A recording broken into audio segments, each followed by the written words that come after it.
Hello అండి. పండు మిరపకాయల సీజన్ వచ్చేసింది. ఎక్కడ చూసినా ఎర్రగా నోట్లో నీళ్లు వచ్చేలా ఒక్కసారైనా తిందామనేలా ఊరిస్తున్నాయి కదా!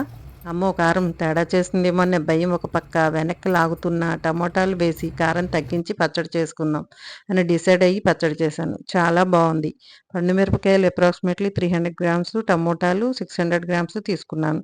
పండు మిరపకాయలు తొడిమలు తీసి శుభ్రంగా కడిగి బట్టతో తుడిచి ఆరబెట్టాలి. టమోటాలు కూడా శుభ్రంగా కడిగి బట్టతో తుడిచి ఆరబెట్టాలి. తడి లేకుండా చూసుకోవాలి. ఇలా ముక్కలుగా కట్ చేసుకోవాలి. స్టవ్ వెలిగించి కడాయి పెట్టి ఆయిల్ పోసి వేడి అయ్యాక మిరపకాయ ముక్కలు వేసి వేపాలి. మరీ ఎక్కువసేపు వేగకూడదు. 10 మినిట్స్ లో టు మీడియం ఫ్లేమ్లో వేపుకోవాలి. వాటిని వేరే బౌల్లోకి తీసుకుని అదే కడాయిలో ఆయిల్ వేసి టమోటా ముక్కలు వేసి చింతపండు 60 గ్రామ్స్ వేసి ఉడకనివ్వాలి.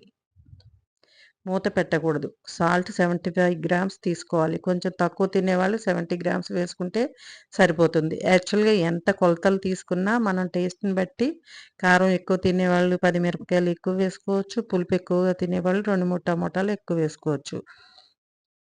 సాల్ట్ సగం టమోటాల్లో వేస్తే త్వరగా ఉడుకుతాయి.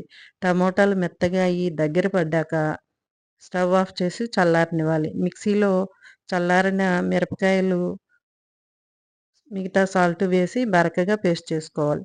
తరువాత ఆవాలు, జీలకర్ర, మెంతులు 2 స్పూన్ల చొప్పున తీసుకుని వేయించి పొడి చేసి ఆ పొడిని కూడా మిక్సీలో వెయ్యాలి.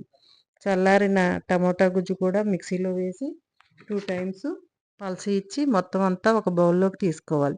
తాలింపు కోసం కడాయి పెట్టి ఆయిల్ పావు లీటర్ దాకా వేయాలి. మెంతులు హాఫ్ స్పూన్ వేసి అవి వేగాక ఆవాలు 2 స్పూన్లు వెయ్యాలి. అవి చిటపటలాడుతుండగా మినపప్పు 1 స్పూను, పచ్చిశనగపప్పు 2 స్పూన్లు వెయ్యాలి.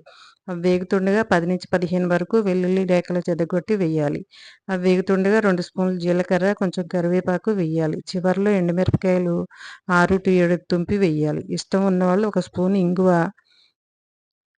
కూడా వేసుకుని పోపు బాగా వేగాక పచ్చడిలో బాగా కలిపి టేస్ట్ చూడాలి. సాల్ట్ తక్కువైతే కలుపుకోవచ్చు. వేడి వేడి అన్నంలో నెయ్యి వేసుకుని తింటే ఈ పచ్చడి చాలా బాగుంటుంది. ఈ పచ్చడి 2-3 మంత్స్ ఫ్రిడ్జ్లో పెట్టుకుంటే నిల్వ ఉంటుంది. చాలా బాగుంది కదా! Thank you for watching. మీరు కూడా ట్రై చేసి ఎట్లా వచ్చిందో కామెంట్ చేస్తారా ప్లీజ్?